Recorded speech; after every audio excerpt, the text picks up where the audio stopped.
1 Raja-Raja pasal 18 ayat 1-46. Obadja pegawai Ahab bertemu dengan Elia. Dan sesudah beberapa lama datanglah firman Tuhan kepada Elia dalam tahun yang ketiga. Pergilah, perlihatkanlah dirimu kepada Ahab, sebab aku hendak memberi hujan ke atas muka bumi. Lalu pergilah Elia memperlihatkan diri kepada Ahab. Adapun kelaparan itu berat di Samaria. Sebab itu Ahab telah memanggil Obadja yang menjadi kepala istana. Obadja itu seorang yang sungguh-sungguh takut akan Tuhan. Karena pada waktu Isabel melenyapkan nabi-nabi Tuhan, Obadja mengambil 100 orang nabi, lalu menyembunyikan mereka 50 sekelompok dalam gua dan mengurus makanan dan minuman mereka. Ahab berkata kepada Obadja, "Jelajahilah negeri ini dan pergi ke segala mata air dan ke semua sungai. Barangkali kita menemukan rumput, sehingga kita dapat menyelamatkan kuda dan bagal, dan tidak usah kita memotong seekor pun dari hewan itu." Lalu mereka membagi-bagi tanah itu untuk menjelajahinya. Ahab pergi seorang diri ke arah yang satu, dan Obadja pergi ke arah yang lain.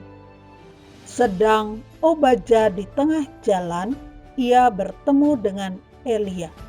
Setelah mengenali dia, ia sujud serta bertanya, "Engkaukah ini, hai tuanku Elia?"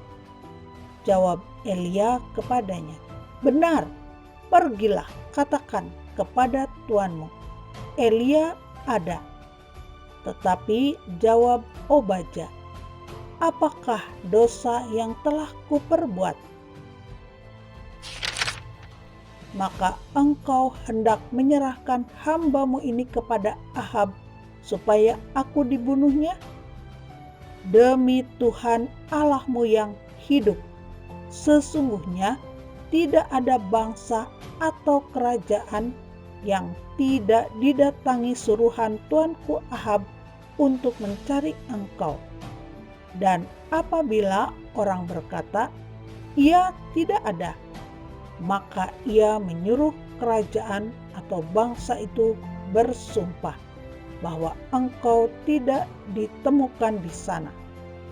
Dan sekarang engkau berkata, 'Pergilah, katakan kepada tuanmu, Elia ada.'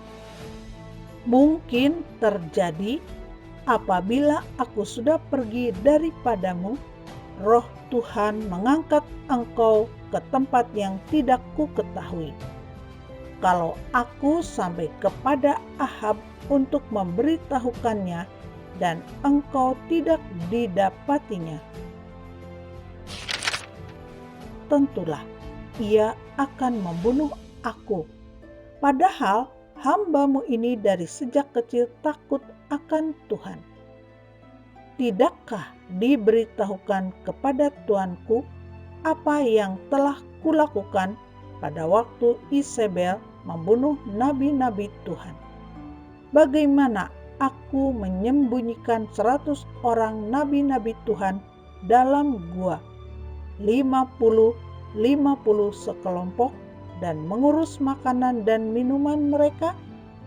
Dan sekarang, mengapa engkau ini berkata, 'Pergilah, katakan kepada tuanmu, Elia ada'? Ia pasti akan membunuh aku." Jawab Elia, "Demi Tuhan semesta alam yang hidup, yang kulayani, sesungguhnya hari ini juga aku akan memperlihatkan diri kepadanya." Elia bertemu dengan Ahab. Lalu pergilah Obadja menemui Ahab dan memberitahukan hal itu kepadanya. Kemudian Ahab pergi menemui Elia. Segera sesudah Ahab melihat Elia, ia berkata kepadanya, "Engkaukah itu yang mencelakakan Israel?" Jawab Elia kepadanya, "Bukan aku yang mencelakakan Israel, melainkan engkau ini dan kaum keluargamu, sebab kamu telah meninggalkan perintah-perintah Tuhan dan engkau ini telah mengikuti para Baal.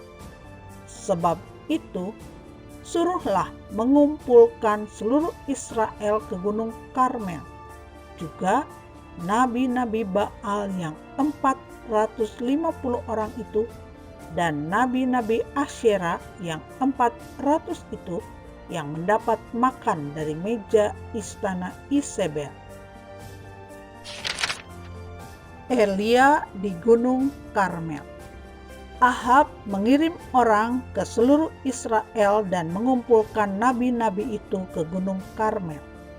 Lalu Elia mendekati seluruh rakyat itu dan berkata, "Berapa lama lagi kamu berlaku timpang dan bercabang hati? Kalau Tuhan itu Allah, ikutilah Dia, dan kalau Baal, ikutilah dia." Tetapi rakyat itu tidak menjawabnya sepatah kata pun. Lalu Elia berkata kepada rakyat itu, "Hanya aku seorang diri yang tinggal sebagai nabi Tuhan, padahal nabi-nabi Baal itu ada 450 orang banyaknya. Namun baiklah diberikan kepada kami 2 ekor lembu jantan. Biarlah mereka memilih seekor lembu, memotong-motongnya, menaruhnya ke atas kayu api. Tetapi mereka tidak boleh menaruh api. Aku pun akan mengolah lembu yang seekor lagi, meletakkannya ke atas kayu api, dan juga tidak akan menaruh api. Kemudian biarlah kamu memanggil nama Allahmu, dan aku pun akan memanggil nama Tuhan." Maka Allah yang menjawab dengan api, "Dialah Allah." Seluruh rakyat menyahut, katanya, "Baiklah demikian." Kemudian Elia berkata kepada nabi-nabi Baal itu, "Pilihlah seekor lembu dan olahlah itu dahulu, karena kamu ini banyak. Sesudah itu panggillah nama Allahmu, tetapi kamu tidak boleh menaruh api." Mereka mengambil lembu yang diberikan kepada mereka, mengolahnya dan memanggil nama Baal dari pagi sampai tengah hari. Katanya, "Ya Baal, jawablah kami." Tetapi tidak ada suara, tidak ada yang menjawab. Sementara itu mereka berjingkat-jingkat di sekeliling mezbah yang dibuat mereka itu. Pada waktu tengah hari, Elia mulai mengejek mereka. Katanya, "Panggillah lebih keras, bukankah dia Allah? Mungkin ia merenung, mungkin ada urusannya, mungkin ia bepergian, barangkali ia tidur dan belum terjaga." Maka mereka memanggil lebih keras serta menoreh-noreh dirinya dengan pedang dan tombak seperti kebiasaan mereka, sehingga darah bercucuran dari tubuh mereka. Sesudah lewat tengah hari, mereka kerasukan sampai waktu mempersembahkan korban petang. Tetapi tidak ada suara, tidak ada yang menjawab. Tidak ada tanda perhatian. Kata Elia kepada seluruh rakyat itu, "Datanglah dekat kepadaku." Maka mendekatlah seluruh rakyat itu kepadanya. Lalu ia memperbaiki mezbah Tuhan yang telah diruntuhkan itu. Kemudian Elia mengambil 12 batu menurut jumlah suku keturunan Yakub. Kepada Yakub ini telah datang firman Tuhan, "Engkau akan bernama Israel." Ia mendirikan batu-batu itu menjadi mezbah demi nama Tuhan dan membuat suatu parit sekeliling mezbah itu yang dapat memuat 2 sukat benih. Ia menyusun kayu api, memotong lembu itu, dan menaruh potongan-potongannya di atas kayu api itu. Sesudah itu ia berkata, "Penuhilah 4 buyung dengan air, dan tuangkan ke atas korban bakaran dan ke atas kayu api itu." Kemudian katanya, "Buatlah begitu untuk kedua kalinya." Dan mereka berbuat begitu untuk kedua kalinya. Kemudian katanya, "Buatlah begitu untuk ketiga kalinya." Dan mereka berbuat begitu untuk ketiga kalinya. Sehingga air mengalir sekeliling mezbah itu, bahkan parit itu pun penuh dengan air.